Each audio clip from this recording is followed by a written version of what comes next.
Guys, merong problema si Miss Cipriana, 4-year-old na golden retriever na girl ang aso niya, tapos meron daw siyang fungal dermatitis kung saan-saan na siya nagpunta ng veterinarians at sinabi sa kanya na wala na daw lunas. Binigyan ng injection, tapos Apoquel, tapos ayun, halos makalbo na daw yung aso niya, tapos puro katik-katik, kamot ng kamot, kinakagat-kagat na niya yung balat niya para siguro para ma-relieve siya dun sa kate. Anyway, mahirap na problema ito, no? And yung ganitong klaseng case, ang naiisip ko dito, hindi lang simple fungal dermatitis to, hindi lang to fungus. Hindi lang simple ito, maaari pong may kinalaman din to sa mga ibang physiological systems ng aso. Maaaring meron po siyang hormonal problems, thyroid problems, maaari din pong meron pong mababa yung immune system niya, etc. etc. Kaya kapag ganito po yung nakikita ko mga case, no, kung talagang hindi na po siya binigyan ng lunas ng mga veterinarians na kinoconsult nila, is ang una kong tatanungin sa inyo, Ma'am Cipriana, ano po ba ang kinakain ng aso ninyo? Kasi, no, you are what you eat, and totoo niyan, ang nutrition ang nagpapangyari kung malakas ba ang immune system. Ang nutrition din ang nagpapangyari na mabigyan ng pagkakataon yung katawan na malabanan yung mga problema at mag-heal sa sarili niya. Kung mahina yung nutrition, ang nangyayari niya, nahihirapan din yung sistema ng katawan na labanan ng mga sakit. Kaya number one is nutrition. No? If meron ka pang pinapakain na ibang mga dog food or nagpapakain ka ng nag-cook food or whatever, this is your best bet po. Mag-SDN42 po kayo. SDN42 original, better yet, no, kung baka may allergies yung aso ninyo, kaya po na-exacerbate po yung case, mag-SDN42 beef po kayo. Available po yan sa mga dealers natin nationwide, pati na rin sa mga online shops, no. Message po kayo sa amin kung gusto niyo pong ma-avail ito.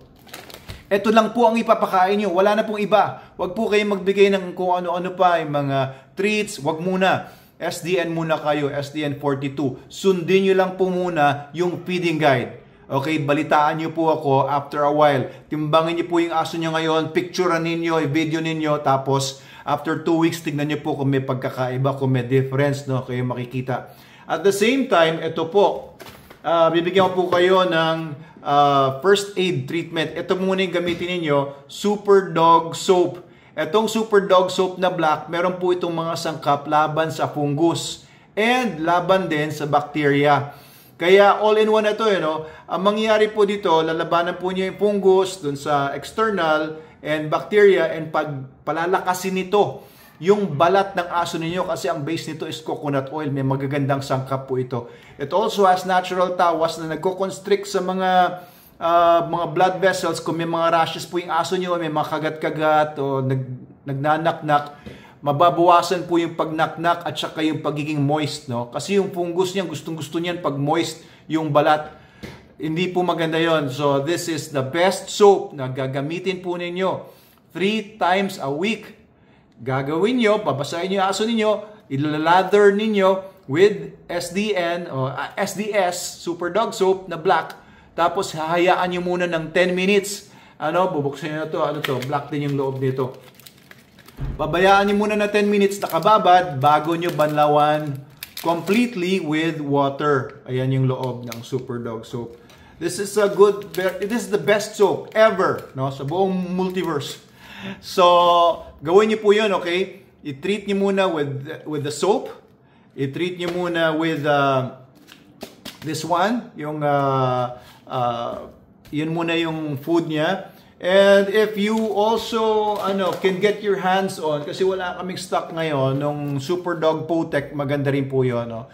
To keep your dog's skin clean and dry all the time. Hindi yung dry na parang pangit na pagka-dry, no? Pero yung iniiwasan lang kasi natin dyan kung may mga rashes, yung mag-feed pa doon sa mga fungus at saka bacteria. Nagkakaroon pa ng secondary bacterial infection kasi kapag mamasa-masa yung balat palagi.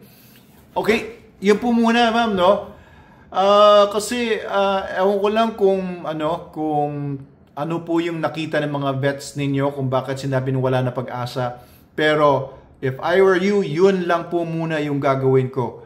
And pakibalitaan niyo po ko. Please message me sa personal Facebook page ko, Doc Abel Manalo, para po masubaybayan ko yung case na yan. I am really very interested kung ano mangyayari. And 4 years old is not an old dog, no? Old dogs, pag sinabing senior kasi 7 years old, 8 years old, malakas pa po yan.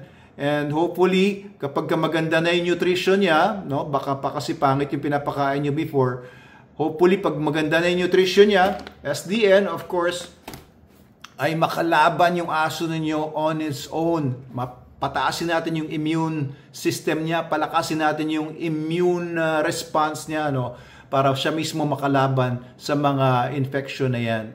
Okay, so iwas muna sa kahit anong mga pagkain, iwas sa stress, iwas muna sa mamasa-masa after paliguan, patuyuin nyo kaagad, okay?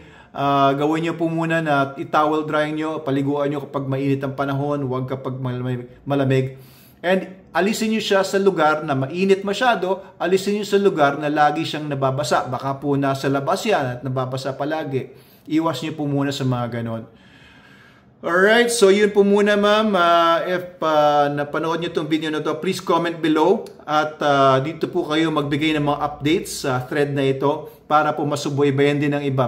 I'm sure marami rin maging interesado sa magiging resulta sa aso po ninyo. I really love Golden Retrievers. They're the sweetest dogs, no? Golden Retrievers.